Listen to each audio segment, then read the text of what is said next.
A chilling account of the state of the late Army Major Maxwell Adam Mahama's body by a pathologist left a deafening silence in the court trying the case on Tuesday. More than 2 years after his tragic lynching shocked the nation, specialist pathologist Dr. Lawrence Edusei was in court to describe how he found bullet pellets lodged in his jaw, left and right thigh bones, with more than half of his body burnt, leading him to conclude that the soldier died of unnatural causes.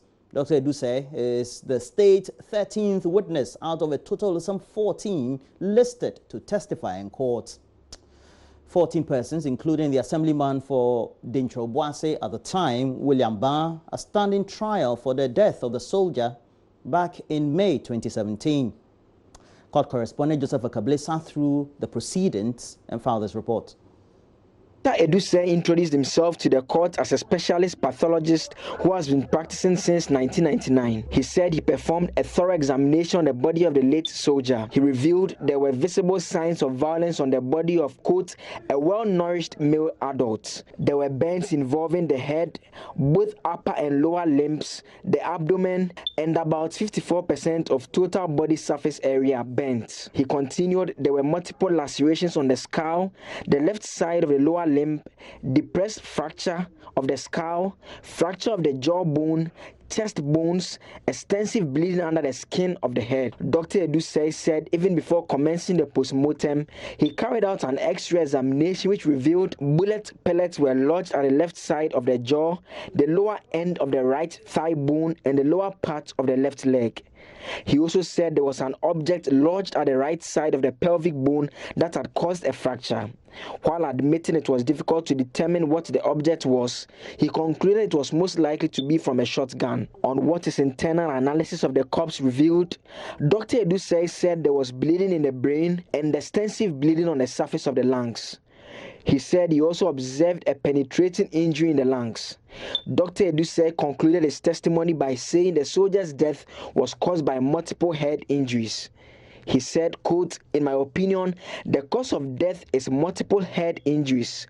This is due to blunt objects like stone, wood, iron rods, and shotguns. These are unnatural causes of death, Dr. Edusei stated.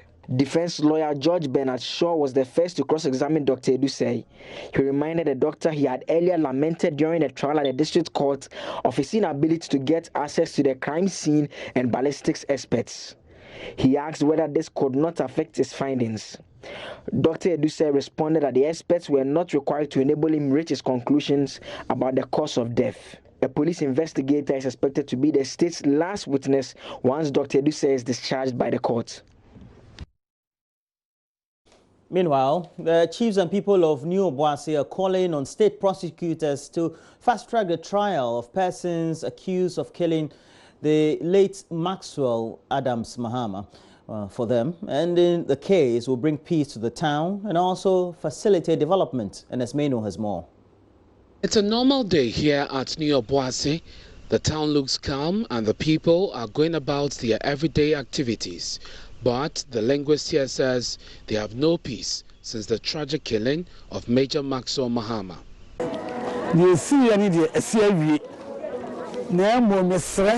We have been living in fear since the incident happened. Almost every now and then, you hear rumors that military men are coming over to invade the town. We are pleading. We know our people have sinned, but it wasn't deliberate. It's because of the armed robbery cases we had witnessed in this town. They assumed it was an armed robbery.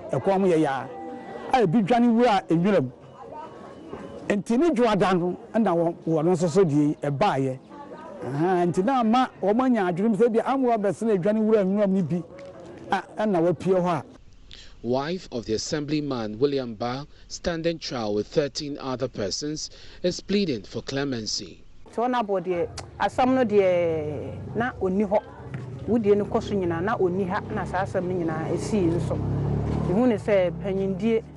My husband was not there when the incident happened. I think he's involved in this because of leadership. We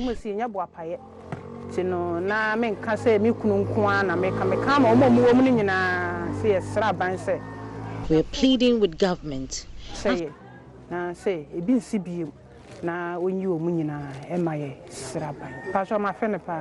Missed him.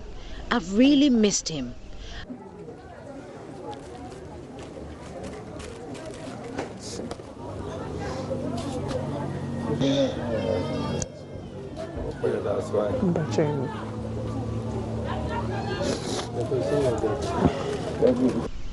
Meanwhile, she said life has not been easy since her husband was arrested. Raising their 3 children alone has taken a toll on her. I told the children their father has traveled. They keep asking me, but I tell them he'll return shortly. Their friends even ask them in school.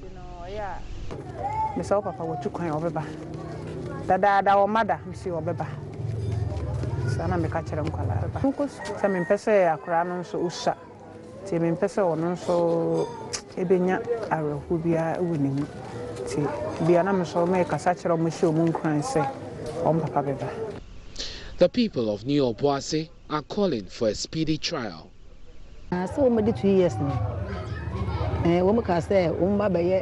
Recently, when they celebrated his 2nd anniversary, we heard the soldiers were coming here.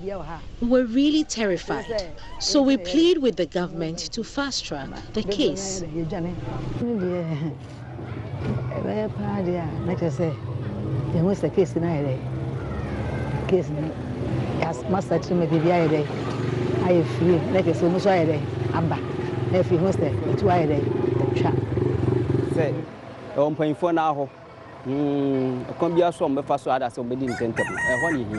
The final moment of Major Maxwell Mahama was right here at the spot. Here, he pleaded with the mob to spare his life. He begged, but no one would listen. The late Major died in a very tragic way. The chief and people of this town say the incident remains a scar on their conscience, and they're working to ensure that never again will anyone suffer at the hands of a mob. For Joy News, I'm Ernest Minu, New Obuasi.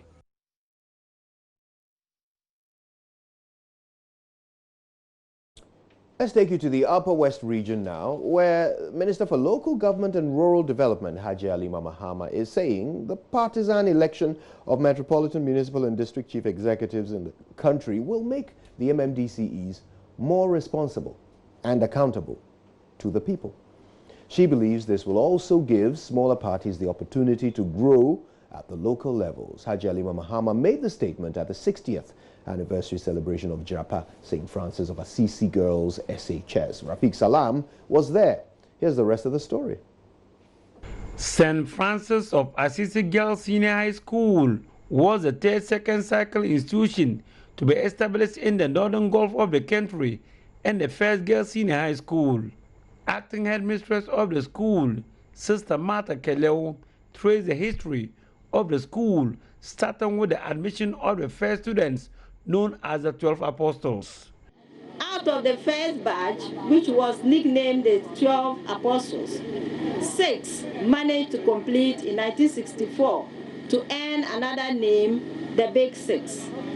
They performed creditably well with 100% pass, followed by a similar performance in 1965. At this time, the government's attention was drawn to the existence of the school, which led to its absorption as a public school with government assistance in 1965. 60 years on, the people who conceived the idea of establishing the school will be proud in their graves about a mission well accomplished.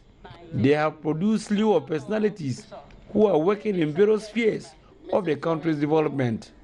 One of such personalities is the Minister for Local Government and Rural Development, Haji Alima Mahama, who paid glowing tribute to the founding fathers of the school. Cardinal, then Bishop Derry, later Cardinal, were like his children, were like his daughters. And he really took care of us to ensure that we went through the system, we went through the culture, and we have brought our discipline and girls and courage to achieve and to move forward and achieve. And we are most grateful for these people that we met in our life. I will take a special opportunity to also thank one of my key teachers who is present here, Mrs. Batil. Bandina Batir. And you used to dress us and train us and write speeches for us to go to school, to other schools, to participate in mock assemblies. So the first time that I went to address the UN as Minister for Women and Children Affairs, I was thinking of Mrs. Bati because she did this for me as mock assembly. Haji Halima Mahama couldn't complete her speech without a bite on the December 17 referendum, which he said a yes vote will make MMDCEs, among other things, more responsible and accountable to the people. I'm not making any pronouncement on anybody. Anybody can take their decision either to vote no or yes. But we believe, the MPP party and the government believe that having had consultation with former heads of this and they all committed to it, we think this is a positive step moving forward, ensuring that we elect our MMDCs by electing them on partisan basis. And in the Ashanti region, landlords whose households have no toilet at Fanti New Town, a suburb of the capital Kumasi, have been given 6 months to provide the facilities or face legal action. Kumasi Mayor Osei Asibentwi gave the order as he joined environmental officers on a house-to-house sanitation inspection to mark World Toilet Day. It is against Kumasi Metropolitan Assembly bylaws to build or rent out a house without providing toilets, and the mayor wants the law enforced to protect public health. Love FM's Erastus Asaridonko joined the exercise in our reports. The KMA Environmental Health Office estimates that 40% of residents in Kumasi have no access to household toilets. Out of this, 20% share public toilets, whilst the remaining 20% defecate in the open. The KMA is enforcing a compulsory provision of toilets in households across the city. Kumasi Mayor Osei Asibentwi led a team of environmental health officers in a house-to-house inspection of household toilets at Fanti New Town, a suburb of Kumasi. The move marks the beginning of a citywide issuance of a 6-month deadline for landlords to construct household toilets or face legal action.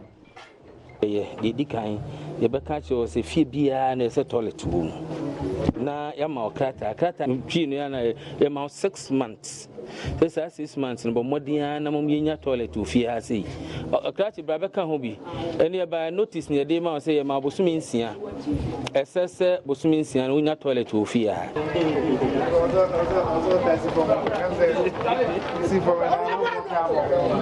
Well, today is World Toilet Day, and as part of the celebration, I have with me my directors. We have Director for the Environment who is here, and we have Director for Waste Management, and the Deputy is also here. So we decided that today all the workers under the 2 directorates are all coming out, and we selected this area as a focal point. So all what we are doing is that we are moving from house to house to inspect and see whether they have toilet there. If they don't have the toilet, then immediately we give them the notice by giving them the order that within 6 months period, if they are not able to come out with the toilet, we will take legal action against them. But we know that all fingers are not the same.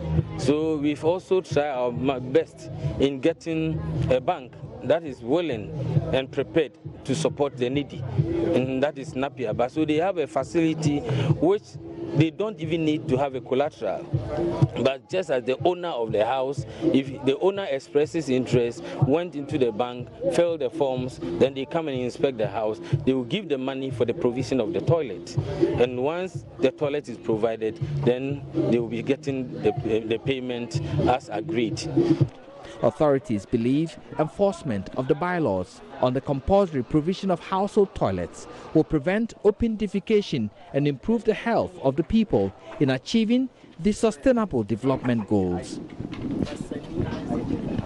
Reporting for JoyNews, Erastus Asaridonko, Kumasi.